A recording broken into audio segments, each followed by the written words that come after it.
ਬਿਸਮਿਲ੍ਲਾਹਿਰਰਹਿਮਾਨਿਰਰਹੀਮ। अस्सलामु अलैकुम जी आया ਨੂੰ ਰੈਕਸ ਕਿਚਨ ਵਿੱਚ ਸਾਰੇ ਦੋਸਤਾਂ ਨੂੰ ਖੁਸ਼ ਆਮਦੀਦ।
ਤੇ ਹੁਣ ਅਸੀਂ ਇਹਦੇ ਵਿੱਚ ਆਲੂ ਸ਼ਾਮਲ ਕਰਦੇ ਹਾਂ।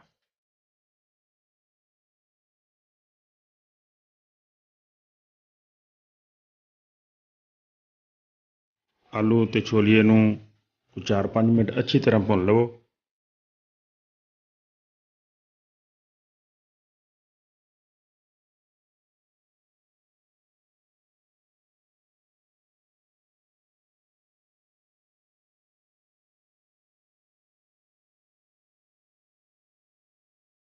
ਕੋਈ 3-4 ਹਰੀਆਂ ਮਿਰਚਾਂ ਪਾ ਦਿਓ ਅਤੇ ਨਾਲ ਪਾਣੀ ਸ਼ਾਮਲ ਕਰਾਂਗੇ।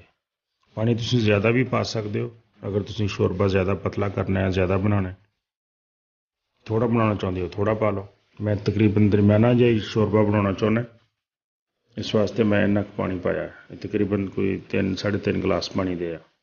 ਪਾਣੀ ਪਾ ਕੇ ਅਸੀਂ ਢੱਕਣ ਦੇ ਕੇ ਇਹਨੂੰ 14-15 ਮਿੰਟ ਦਰਮਿਆਨੀ ਅੱਗ 'ਤੇ ਪਕਾਵਾਂਗੇ।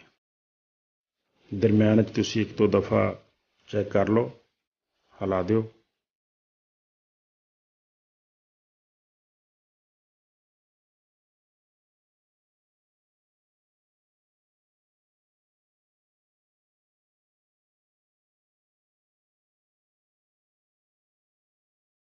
14-15 ਮਿੰਟ ਹੋ ਗਏ ਸਾਡੇ ਸਾਲਣ ਪੱਕਦੇ ਨੂੰ। ਹੁਣ ਅਸੀਂ ਆਖਰ ਵਿੱਚ ਇਹਦੇ 'ਚ 1 ਚਮਚ ਗਰਮ ਮਸਾਲਾ ਪਾਊਡਰ ਦਾ ਪਾ ਲੈਂਦੇ ਹਾਂ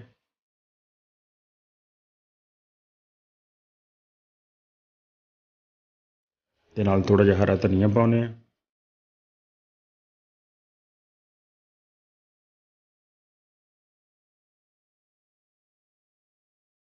ਸਾਲਣ ਸਾਡਾ ਤਿਆਰ ਹੈ। ਬਸ 1-2 ਮਿੰਟ ਢੱਕਣ ਦੇ ਕੇ ਇਹਨੂੰ ਰੱਖ ਦਿਓ ਤਾਂ ਕਿ ਗਰਮ ਮਸਾਲੇ ਦਾ ਜ਼ਾਇਕਾ, ਖੁਸ਼ਬੂ ਅੱਛੀ ਤਰ੍ਹਾਂ ਸਾਲਣ 'ਚ ਮਿਕਸ ਹੋ ਜਾਏ।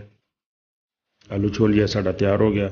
ਬਹੁਤ ਅੱਛੀ ਸਬਜ਼ੀ ਹੈ, ਬਹੁਤ ਮਜ਼ੇਦਾਰ ਸਾਲਣ ਬਣਿਆ। ਡਿਸ਼ ਆਊਟ ਕਰੋ ਅਤੇ ਸਰਵ ਕਰੋ। ਵੀਡੀਓ ਪੂਰੀ ਦੇਖਣ ਦਾ ਬਹੁਤ ਸ਼ੁਕਰੀਆ। अस्सलाम वालेकुम।